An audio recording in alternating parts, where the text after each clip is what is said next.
પશ્ચિમ કચ્છ જિલ્લામાં ભારતીય બનાવટના વિદેશી દારૂની ગેરકાયદેસર પ્રવૃત્તિ ઉપર અંકુશ લાવવા માટે લોકલ ક્રાઇમ બ્રાન્ચ એલસીબી પશ્ચિમ કચ્છ ભુજ દ્વારા સફળ કાર્યવાહી કરવામાં આવી છે। આ કાર્યવાહીમાં વિદેશી દારૂ, બિયર, મોબાઈલ ફોન સહિત કુલ ₹71,460નો મુદ્દામાલ કબજે કરવામાં આવ્યો છે। સરહદી રેન્જ ભુજના પોલીસ મહાનિરીક્ષક શ્રી ચિરાગ કોરડિયા સાહેબ તથા પશ્ચિમ કચ્છ ભુજના પોલીસ અધિક્ષક શ્રી વિકાસ સુંડા સાહેબ દ્વારા જિલ્લામાં ભારતીય બનાવટના વિદેશી દારૂનો ગેરકાયદેસર જથ્થો મંગાવી વેચનારા ઇસમો ઉપર કડક નજર રાખી કાર્યવાહી કરવા સૂચનાઓ આપવામાં આવી હતી। આ સૂચનાઓના અનુસંધાને લોકલ ક્રાઇમ બ્રાન્ચ પશ્ચિમ કચ્છ ભુજના incharge police inspector Shri HR Jethi તથા police sub inspector Shri JB જાદવના માર્ગદર્શન હેઠળ LCB ટીમ દ્વારા કાર્યવાહી હાથ ધરવામાં આવી હતી।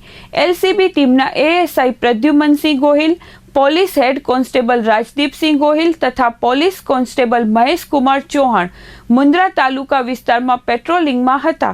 તે દરમિયાન ખાનગી રાહે બાતમી મળી હતી કે રતન સુમાર ગઢવી બારોટ રહે વવાડ તાલુકો મુન્દ્રા પોતાની વાડીમાં ગેરકાયદેસર રીતે વિદેશી દારૂનો જથ્થો રાખી સગેવગે કરવાની તૈયારીમાં છે।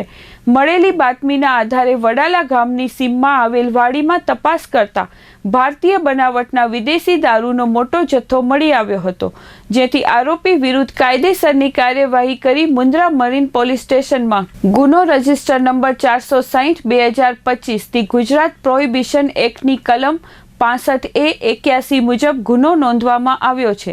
જપ્ત કરાયેલ સમગ્ર મુદ્દામાલ મુન્દ્રા મરીન પોલીસ સ્ટેશન ખાતે સોંપવામાં આવ્યો છે। પોલીસે ભારતીય બનાવટની વિવિધ બ્રાન્ડની દારૂની બોટલો નંગ 27, કિંમત ₹29,700, બિયરના ટીન નંગ 56, કિંમત ₹11,760, મોબાઈલ ફોન નંગ 1, કિંમત ₹30,000 કબજે કરેલ છે।